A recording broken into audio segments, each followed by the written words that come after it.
कसरत किया करेगा बरोज़े क़यामत से मेरी शफ़ाअत नसीब हो। सुभान अल्लाह। सल्लु अलल हबीब सल्लल्लाहु तआला अलैहि वसल्लम। गुज़िश्ता कल हमने हज़रत सैयदना ख्वाजा अजमेरी अलैहिर्रहमा के हवाले से गुफ्तगू की थी कि हज़रत सैयदना ख्वाजा गरीब नवाज़ अजमेरी की क्या शान है, क्या मर्तबा है।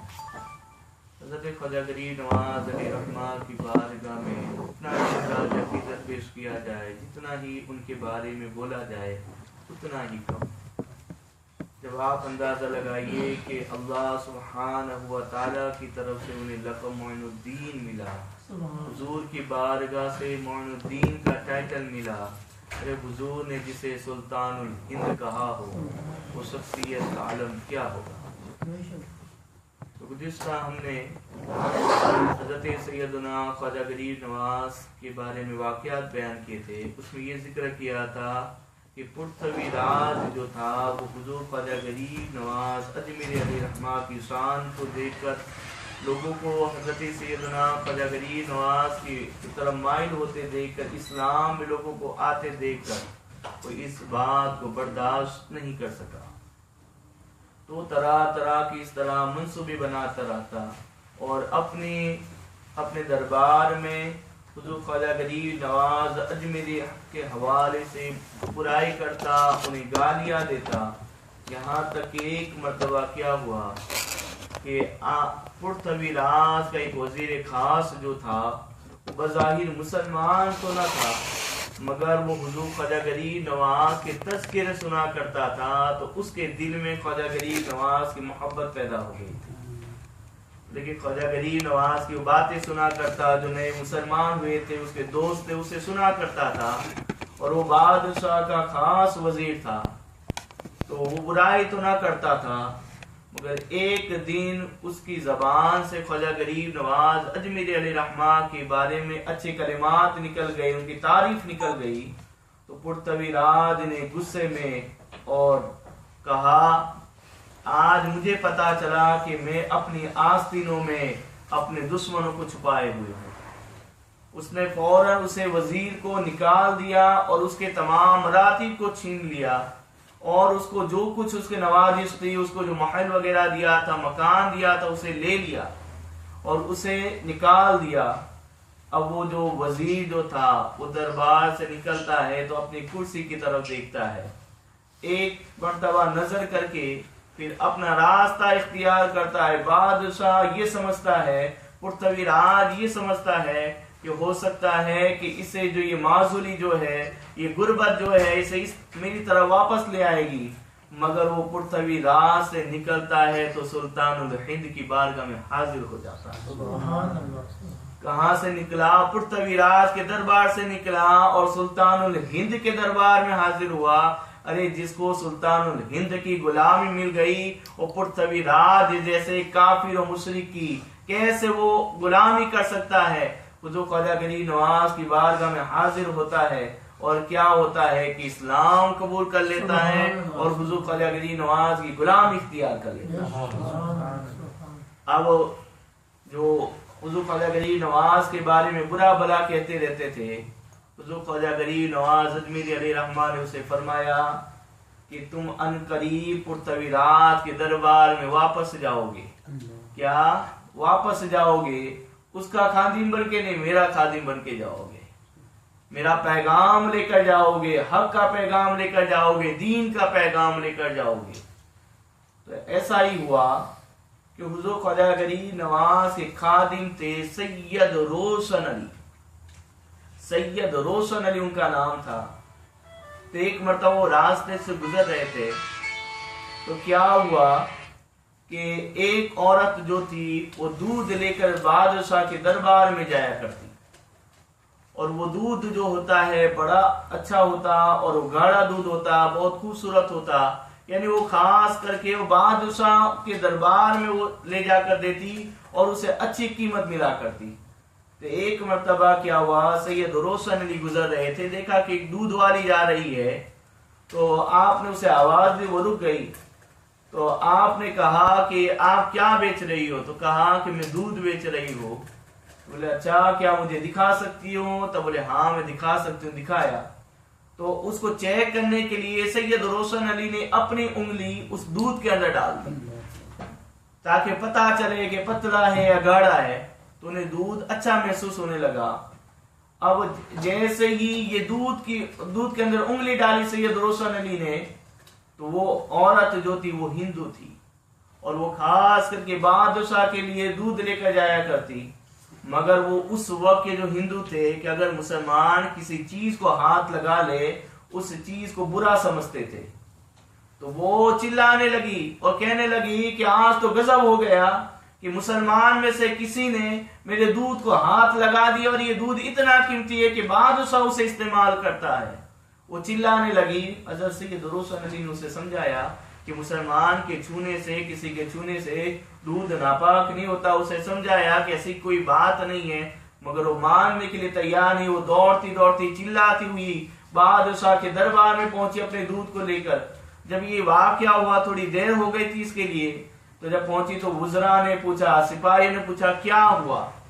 तो उसने पूरा वाकया जो सैयद रोशन अली के साथ हुआ था वो सुना दिया। अब सैयद रोशन अली जो थे वो तो इस वाकये को नॉर्मल लिए, अपने काम में वही चहल पहल कर रहे थे। थोड़ी देर में क्या हुआ कि बादशाह तक ये बात पहुंची। बादशाह ने पुरतवीराज ने सिपाहियों को भेजा और कहा कि इन मुसलमानों की इतनी हिम्मत हो गई है कि वो हमारे यहाँ जो चीजें आती है उसमें भी दखल अंदाज करने लगे हैं। अब बादशाह ने कुछ सिपाहियों को भेजा। वो सैयद रोशन अली को ढूंढते ढूंढते पहुंचते हैं और उन्हें पकड़ लेते हैं।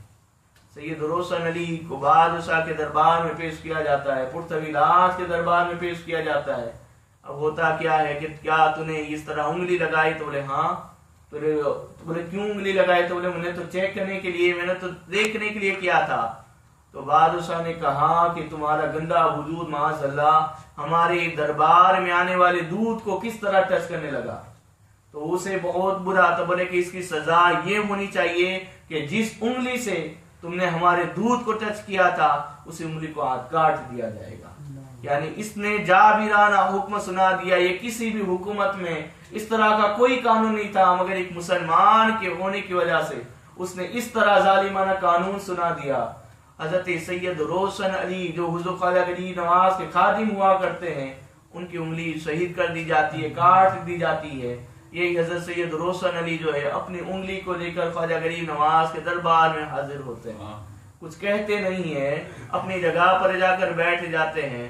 अरे ख्वाजा गरीब नवाज अजमेरी है, इतने बड़ी वली कामिल है, अपने मुरीद खास से कहते हैं सैयद रोशन अली आज आप नरम महसूस हो रहे हो, क्या कोई तकलीफ हुई है? हजरत सैयद रोशन अली कहते हैं नहीं ऐसी कोई बात नहीं है। तो थोड़ी देर के बार बार इसरार करने के बाद हजरत सैयद रोशन अली पूरा वाकया सुनाते हैं। हुजूर ख्वाजा गरीब नवाज फरमाते हैं कि अपनी उंगली को जमीन में दफन कर दो और पुरतवीराज के ऊपर खाक उड़ा दो। तो ये समझो कि पुरतवीराज ने इस तरह की हरकत की और इस तरह मुसलमानों पर जुल्म करने लगा।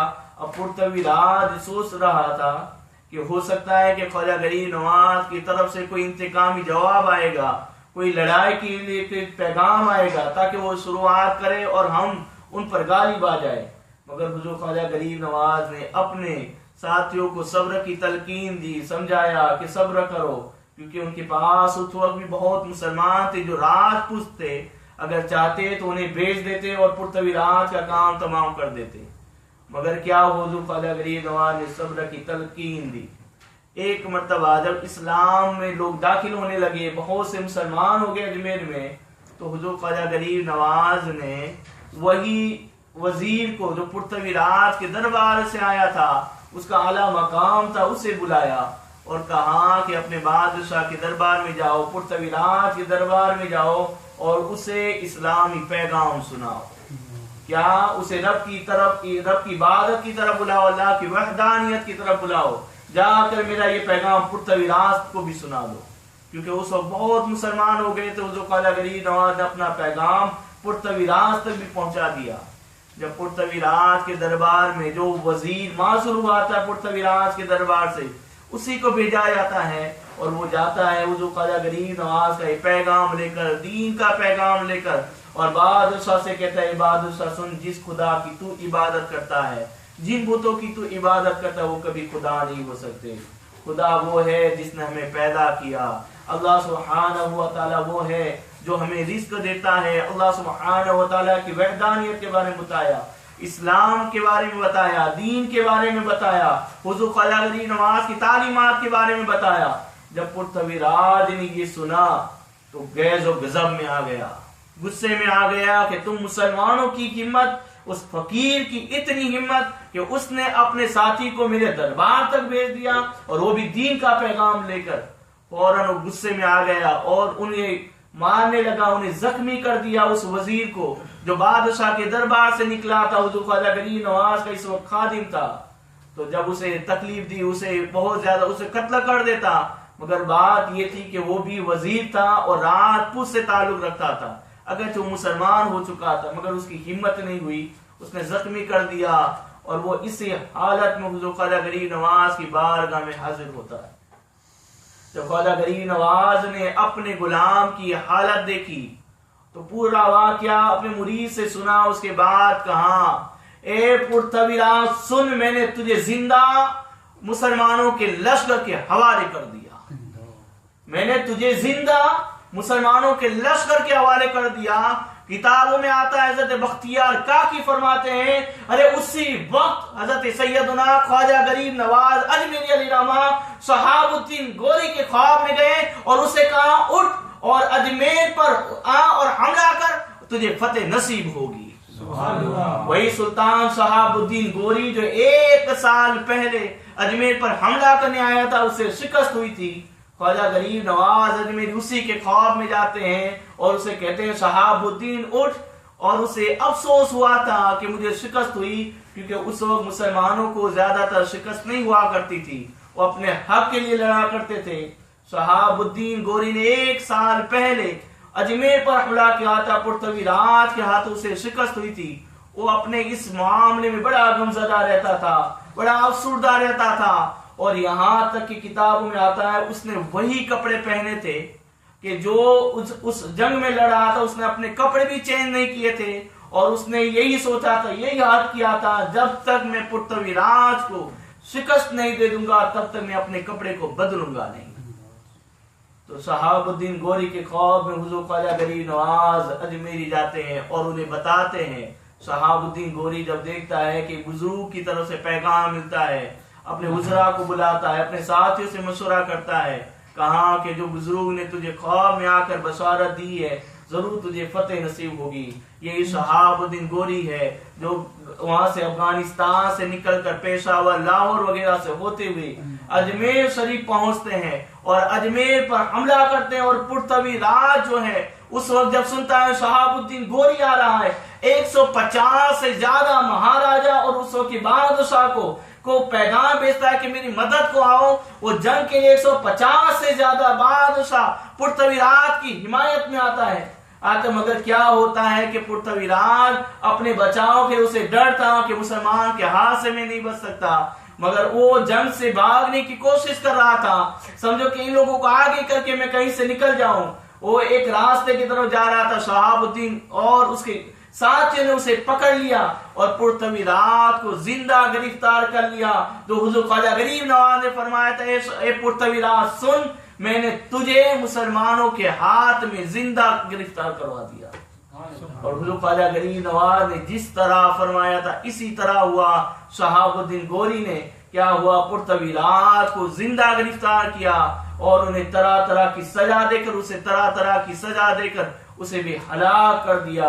जब अजमेर शरीफ पर शहाबुद्दीन गोरी की हुकूमत नाफिज हो गई, फतेह हो गई, उसके बाद इस्लाम का काम और तेजी से बढ़ने लगा। उसके बाद कोई रोक नहीं थी, क्योंकि हुकूमत भी मुसलमान थी, हुकूमत भी मुसलमान की थी। दिल्ली में भी जो हुकूमत थी वो भी पुरतवीराज की थी, मगर जब यहाँ से हारा तो दिल्ली की हुकूमत और अजमेर की हुकूमत अल्लाह सुब्हानहू व तआला ने मुसलमानों को अता फरमाई। तो शहाबुद्दीन गोरी के हाथों पुरतवीराज हलाक होता है। जब शहाबुद्दीन गोरी अजमेर को फतेह कर लेता है तो उसके साथ कहते हैं कि चलो यहाँ पर एक दुर्वेश रहता है जो इस्लाम की दावत देता है, लोगों को नेकी की दावत देता है, और वो भी इस शहर में है। तो शहाबुद्दीन गोरी जो है वो अपने साथियों के साथ जाता है, हजरत सैयदना ख्वाजा गरीब नवाज की बारगाह में हाजिर होता है। जैसे ही हजरत सैयदना ख्वाजा गरीब नवाज का चेहरा देखता है, फौरन पुकार उठता है, ये वही चेहरा है जिसने मुझे ख्वाब में आकर बसारा दिया। अरे कहते हैं ना, सुल्तानुल हिंद अताए रसूल नाइब रसूल, जिसे जो चाहे वो दे दे। शहाबुद्दीन को चाहा तो उसे क्या फतह दे दी, अजमेर अता कर दिया। अरे चाहा तो दिल्ली अता कर दिया। अरे ये ख्वाजा गरीब नवाज का है, जिसे चाहे उसे अता कर दे। आज हमारे यही कहते हैं, पीएम चाहे कोई भी हो जाए, हिंद का सुल्तान हमारा ख्वाजा है। क्या पीएम चाहे जो भी हो जाए, पीएम होने से क्या होता है? अरे असल हुकूमत जो होती है वो बादशाह की होती है, और वो हुकूमत ख्वाजा गरीब नवाज अजमेरी की। तो अल्लाह सुब्हानहू व तआला ने हुजूर ख्वाजा गरीब नवाज के ऐसे मरातिब से नवाजा। हुजूर ख्वाजा गरीब नवाज की तालीमात को भी सुनिए कि अल्लाह का नेक बंदा वो है जो सखी हो दरिया की तरह, सखी हो दरिया की तरह, और शफकत करता हो आफताब की तरह। क्या सखी हो दरिया की तरह, और शफकत हो उसकी आफताब की तरह, और आजीजी हो जमीन की तरह। अब आप इन तीन बातों को समझिए। जहां तक मेरी बात समझ है, वहां तक हुजूर ख्वाजा गरीब नवाज ने इन तीन बातों में कुरान और हादीस की कई बातों को समझा दिया है।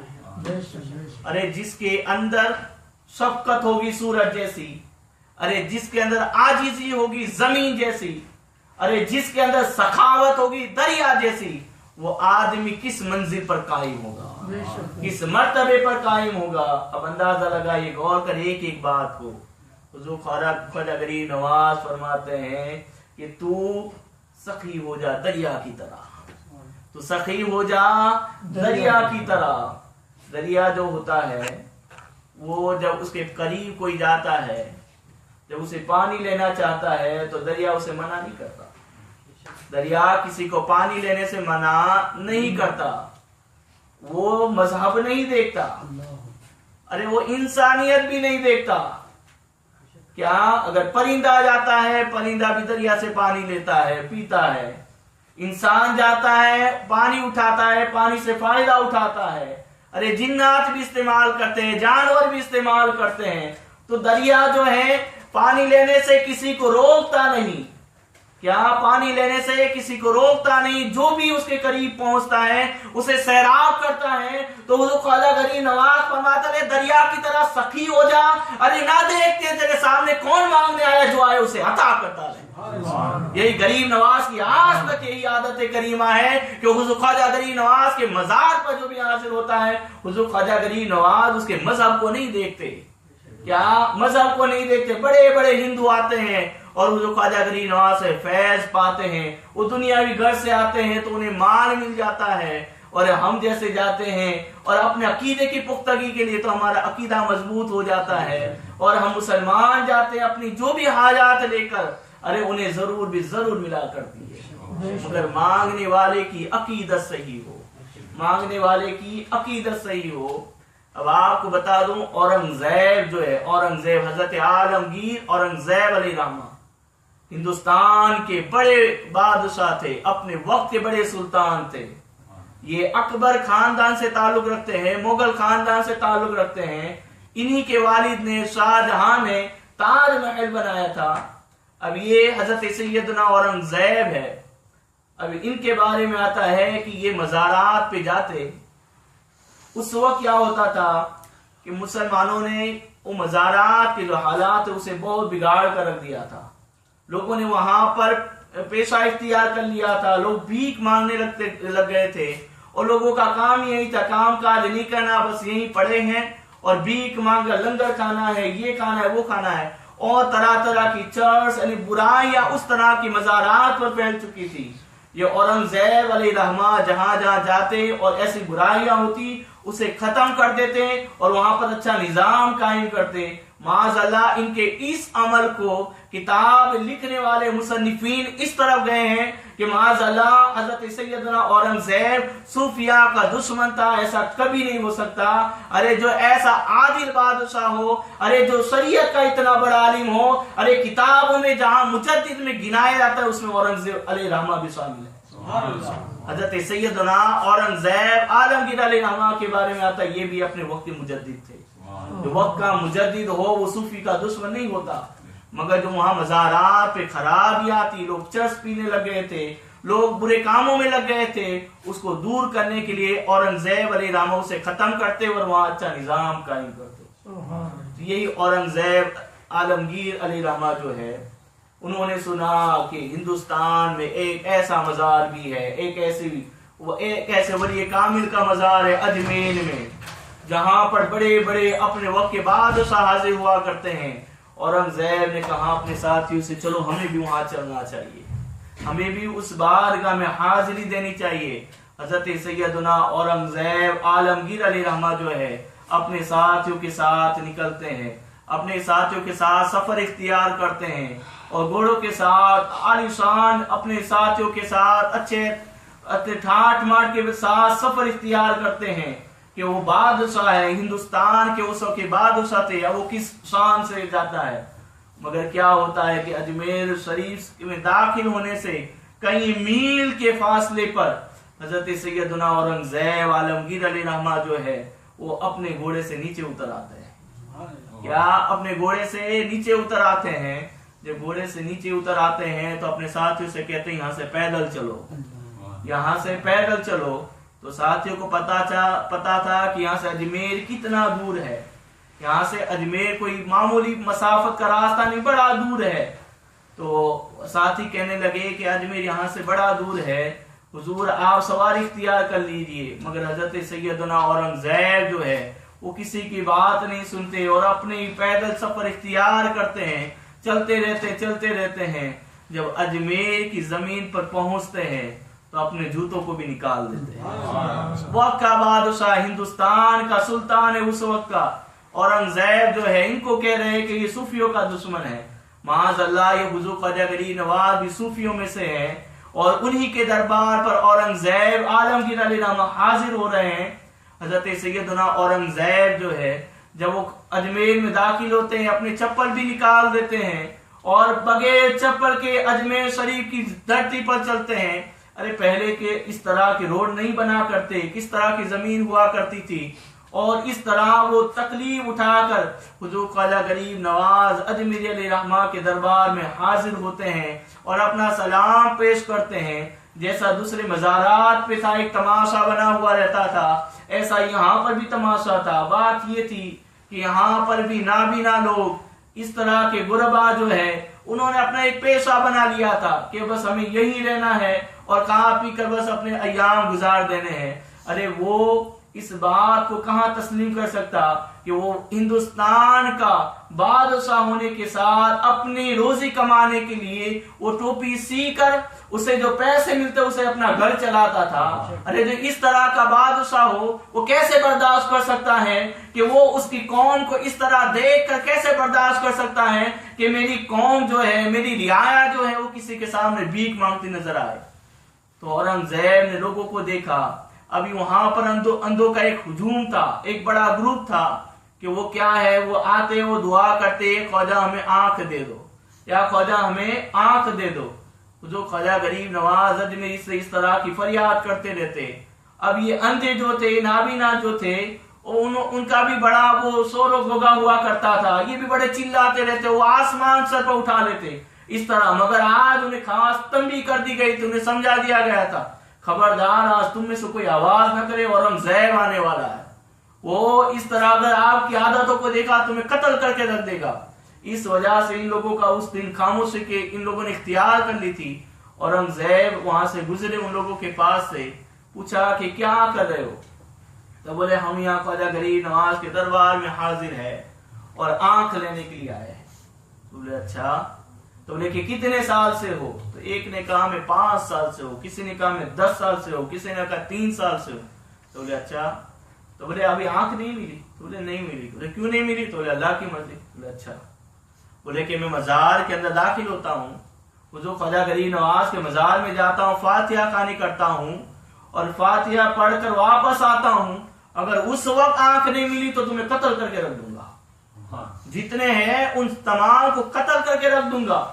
जब ये बात सुनी औरंगजेब की, वो डर गए। हजरत सैयदना औरंगजेब आलमगीर अली रहमा मजार ख्वाजा में हाजिर होते हैं और फातिहा खानी वगैरह करती है। सिपाही जो होते साथी जो है वो खौफ ज़दा है कि ये बादशाह है और अपने बात में बड़ी जिद में आ जाता है और वो किसी की भी नहीं सुनता। ये जैसे ही बाहर निकलेगा इन अंधों को कत्ल करके रख देगा। मगर मामला ही कुछ और ही था। हुआ क्या, औरंगजेब अंदर गए, यहाँ अंधे दिल से दुआ करने लगे और ख्वाजा गरीब नवाज से अर्ज करने लगे, या ख्वाजा अभी तक तो आंख का स्वाद, अब तो जान पर आ पड़ी है, अब तो दे दे। क्या रो रो कर गिड़ा कर चिल्ला चिल्ला कर ख्वाजा गरीब नवाज से मांग रहे हैं। क्या हुआ, औरंगजेब आलमगीर अली रहमा बाहर निकलते हैं, देखा कि ये जो अंधे थे, अरे उनकी बीनाई आ गई थी और वो खुशी में मचल रहे थे। तो जब आलमगीर ने कहा कि ये क्या हो गया, तो बोले कि हमारी आंखें नहीं थी, हमें आंखें मिल गई।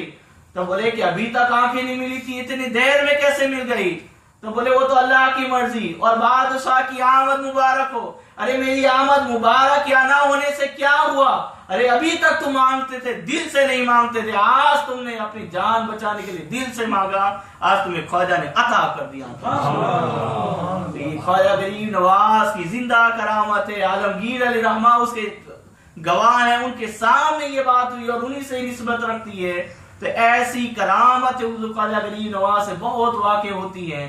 लोग आते हैं और खैरात लेते रहते हैं, मांगते रहते हैं और हुजूर ख्वाजा गरीब नवाज से अता करते हैं। तो हुजूर ख्वाजा गरीब नवाज ने फरमाया कि सखावत हो दरिया की तरह, क्या शफकत हो आफताब की तरह। जब सूरज निकलता है तो ये नहीं देखता कि इंसान पर उसका साया होता है, उसकी रोशनी होती है, या मकान पर या पहाड़ पर या तारा पर, वो तमाम को रोशनी देता है, तमाम को फायदा पहुंचाता है। तो इसी तरह शफकत में तू आफताब की तरह बन जा, शफकत में आसमान के आफताब की तरह बन जा। और हुजूर ख्वाजा गरीब नवाज फरमाते हैं आजीजी में तो जमीन की तरह बन जा। क्या इंसान उस पर चलता है, जमीन कहती कोई बात नहीं चल। इंसान उस पर दौड़ता है, कोई बात नहीं, दौड़ता है तो दौड़ने देता है। जानवर उस पर चलता है, चलने देता है, वो किसी को रोकता नहीं, यहाँ तक कि उसे कोई लात मारता है, मार कोई बात नहीं। क्या मगर वो इतना आजीज है, उसे कोई जवाब नहीं देता। तो जमीन जो है वो किसी को जवाब नहीं देती। ख्वाजा गरीब नवाज ही फरमाते हैं अरे आजीजी में सरापा जमीन की तरह बन जा, चाहे कोई तुझ पर कितना ही जुल्म करे, मगर आजीजी के साथ आजीजी इख्तियार कर और उसे अच्छाई के साथ जवाब अता फरमा कर। और यही ख्वाजा गरीब नवाज अजमेरी अली रहमा है। कुफार मुशरिकीन तरह तरह के जुल्म किया करते मुसलमानों पर, मगर हुजूर ख्वाजा गरीब नवाज उन्हें आजीजी की तालीम देते और आजीजी की तालीम देने की बरकत से, शफकत की तालीम देने की बरकत से और सखावत की तालीम देने की बरकत से आज नतीजा ये है कि हुजूर ख्वाजा गरीब नवाज के हाथ पर 90 लाख लोगों ने इस्लाम कबूल किया था। आज 90 करोड़ से ज्यादा उनका वजूद हो गया। जिस कंट्री पर जिसमें मुसलमानों का नाम और निशान नजर नहीं आता था, अरे वहां पर 90 लाख को तो अपनी मौजूदगी में पढ़ा दिया। आज अगर इंडिया पाकिस्तान के मुसलमानों को मिलाया जाए तो 90 करोड़ से ज्यादा मुसलमान उस जमीन में जिंदा है और अपनी जिंदगी गुजार रहे हैं। ख्वाजा गरीब नवाज अजमेरी अली रहमा है, इनकी करामात है, इनके फैजान है। अरे हम इनसे जितनी मोहब्बत रखे, जितनी अकीदत रखे, उतनी कम है। अपने बच्चों को ख्वाजा गरीब नवाज के वाक़या सुनाए, उन्हें बताए कि ख्वाजा गरीब नवाज अजमेरी का मर्तबा क्या है, दाता गनबख्श अली हजवेरी का मर्तबा क्या है, बाबा फरीद की क्या शान है। अरे जब बच्चों को नमाज की दावत दो तो इन बुजुर्गान दीन का वाक़या सुनाते रहो, ताकि उनकी दुनिया भी रोशन हो जाए और आखिरत भी रोशन हो जाए। हुजूर ख्वाजा गरीब नवाज अजमेरी अली रहमा का जब विसाल हुआ तो क्या हुआ कि जैसे हुजूर ख्वाजा गरीब नवाज का विसाल हो, आपकी पेशानी पर लिखा था, क्या आपकी पेशानी पर लिखा था हाजा हबीबुल्लाह माता फी हुब्बिल्लाह। अरे ये अल्लाह का हबीब है और अल्लाह की मोहब्बत में दुनिया से इंतकाल किया है।